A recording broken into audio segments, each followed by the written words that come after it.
Hi everyone. तो कैसे उम्मीद है सब अच्छे होंगे। तो न्यूजीलैंड की वर्ल्ड चैंपियन टीम आ रही है इंडिया से 3 ओडीआई सीरीज खेलने। 3 ओडीआई होंगे और 24 तारीख से 29 तारीख तक।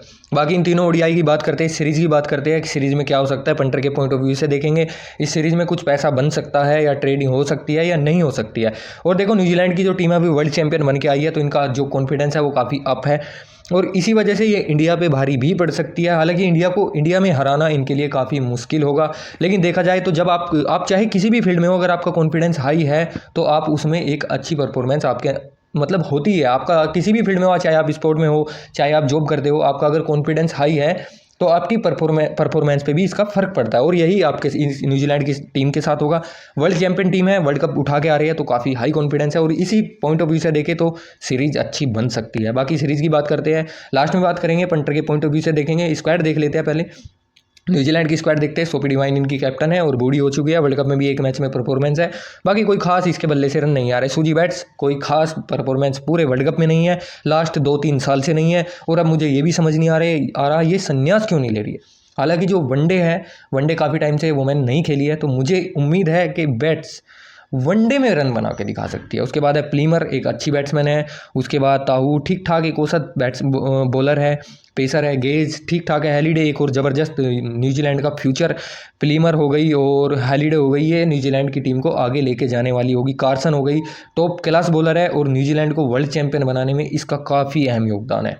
उसके बाद इंग्लिश ठीक ठाक है, नो डाउट। मैडी ग्रीन एक अच्छी है। उसके बाद एमिला कर टॉप क्लास ऑलराउंडर है, नो डाउट। वर्ल्ड में टॉप 3 ऑलराउंडर में इसको आना बिल्कुल बनता है। हालांकि वनडे में रन बनाएगी, T20 में थोड़ा धीमे खेलती है, लेकिन वनडे में आपको विकेट भी लेके देगी और रन भी बनाती हुई काफ़ी दिखेगी। फरहान जोन्स एक और ज़बरदस्त बॉलर है, स्पिनर है।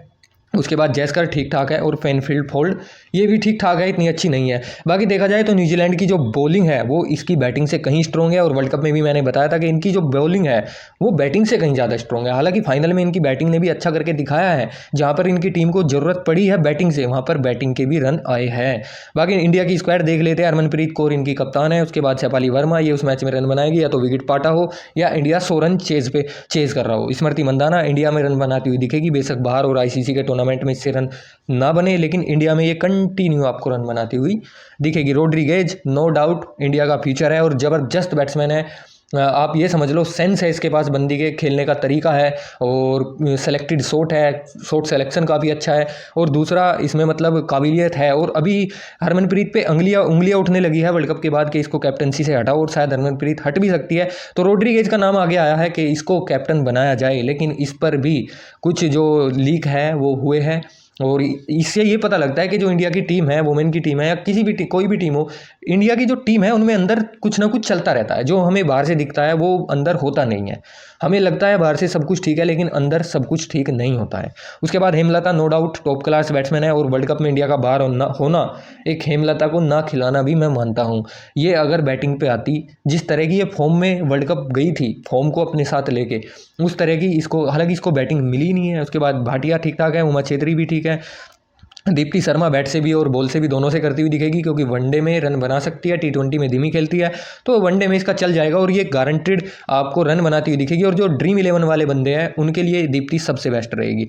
उसके बाद आप समझ लो रेणुका सिंह ठाकुर है, अरुंधति रेड्डी एक वर्ल्ड कप में काफ़ी अच्छी बॉल करी है और यहाँ भी अच्छी ही करेगी।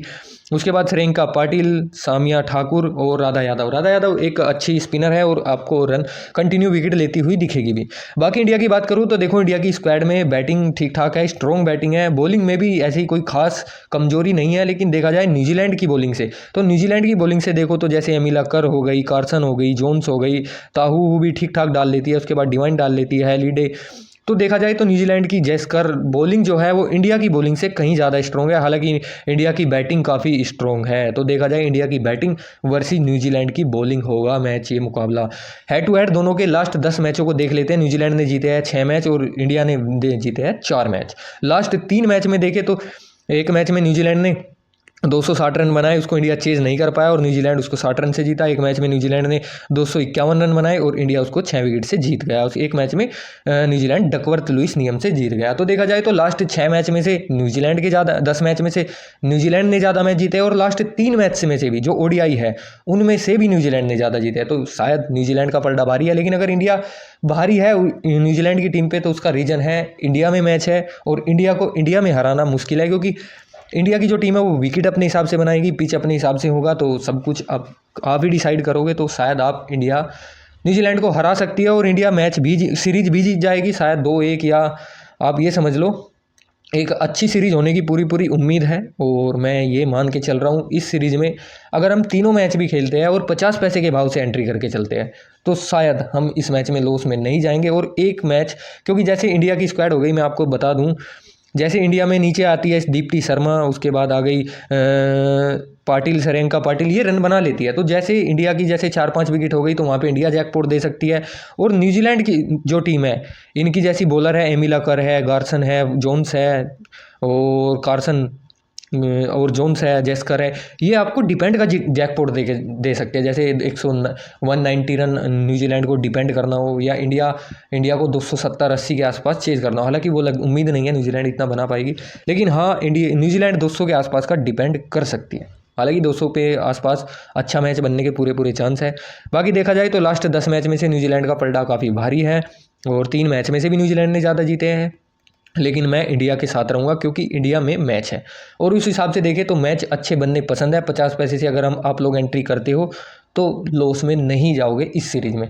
देखो, अगर आपको क्रिकेट बैटिंग में पैसा बनाना है तो आपको कुछ पकड़ने पड़ेंगे, जैसे कुछ सीरीज़ हो गई उनको पकड़ के खेलना पड़ेगा, कुछ टूर्नामेंट हो गए, कुछ टूर्नामेंट आपको छोड़ने पड़ेंगे जिनको आपको लगेगा हाँ आपको स्टार्टिंग से दिख जाएगा कि ये नहीं। जैसे अभी इमर्जिंग एशिया कप चल रहा है, उसके टोटली मैच बन रहे हैं, मोस्टली मैच अच्छे बने हैं, तो ऐसे टूर्नामेंट आपको पिक करने पड़ेंगे, उसके बाद आपको उन मैचों को खेलना पड़ेगा।